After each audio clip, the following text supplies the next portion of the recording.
Have you ever met someone who said all the right words? I love you. You're special. You're the one I've been waiting for. But deep down, something didn't feel right. You couldn't explain it. Instead of peace, you felt drained. Instead of joy, confusion. Instead of freedom, a strange heaviness. You called it love, but your soul knew something was wrong. Because not every love comes from God.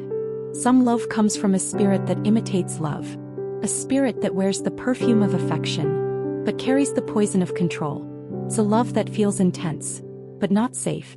It gives you attention but takes away your peace. It promises forever yet slowly erases you. That, my friend, is the spirit that hides behind narcissistic love. Narcissistic love is not love at all. It's self-worship disguised as care. It's a love that wants to own you, not honor you. It doesn't see you as a person, but as a mirror to feed its ego.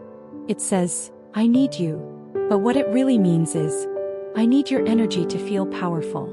It says, I can't live without you. But what it really means is, I can't control you if you leave. Lucifer himself was the first to fall because of self-love. He wasn't cast out because he hated God. He fell because he loved himself more than God. That's the root of narcissistic love. Pride disguised as passion. A love that wants to be worshipped. And when you stop worshipping it, it punishes you. This spirit comes as an angel of light. Charming, romantic, understanding, even spiritual. But if you look closely, there's always a pattern. You start to doubt yourself. You feel guilty for needing space. You walk on eggshells, afraid to upset them. You apologize for peace that never comes. And slowly you lose your voice. You lose your joy. You lose yourself. That's not love. That's spiritual manipulation. Because this spirit doesn't just want your heart. It wants your identity. It wants to disconnect you from who God says you are. So you'll start living for someone else's approval, instead of God's truth. It hides behind charm, behind charisma, behind what looks like a deep emotional connection. But behind that mask lies control, pride, and fear.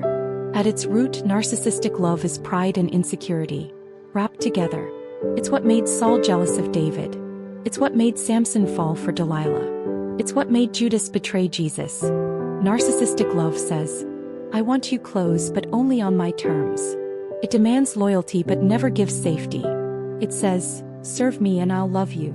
Challenge me and I'll destroy you. But the love of Christ is different. It's not transactional, it's transformational. It doesn't drain, it fills. It doesn't enslave, it frees.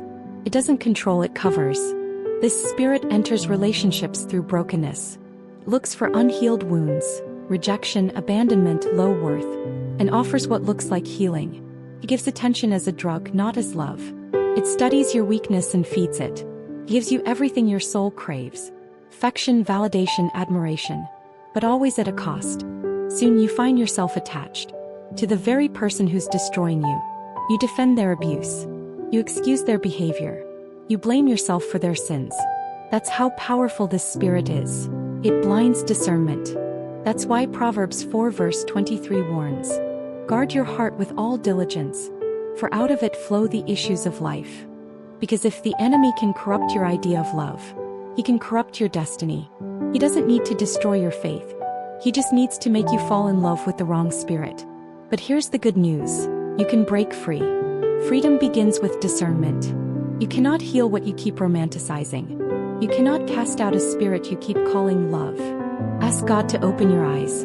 Ask Him for discernment, not just attraction. Pray not only for someone to love you, but for someone who can love you in truth. Then reclaim your worth. You are not someone's emotional puppet. You were not born to beg for love. That was already freely given by God. True love doesn't silence your spirit. It awakens it.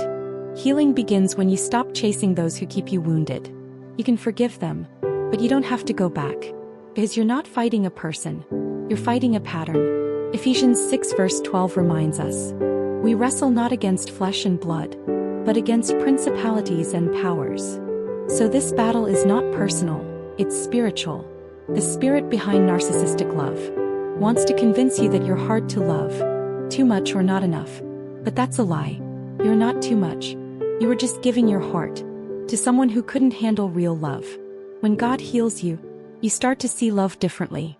You stop confusing intensity with intimacy. You stop calling control care. You stop settling for emotional crumbs. As you remember, you are a child of the King. You are not called to survive love. You are called to thrive in it. So what is the spirit that hides behind narcissistic love?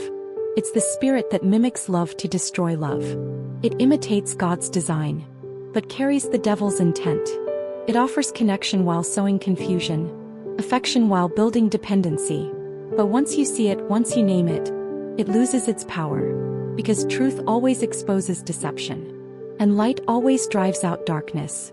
And there is a greater love, the love of the Father, a love that heals, restores, and opens your eyes, a love that doesn't drain you, but makes you whole, a love that doesn't demand worship, but reminds you that you're already chosen. If you've ever been through the pain of narcissistic love, listen. It wasn't your fault. Your heart wasn't wrong for loving deeply. It was pure. And pure hearts attract both light and counterfeit light. But now God is giving you discernment. He's teaching you the difference between love that feels good and love that does good. He's teaching you how to love without losing yourself. Because once you've tasted true love, God's love, the counterfeit no longer satisfies. You will know peace. You will recognize rest. And you will finally see, love is not meant to break you. It's meant to bless you. The spirit that hides behind narcissistic love is defeated. The moment you realize, you were never meant to be worshipped, nor to worship man, but to be loved in truth, by the one who is love himself.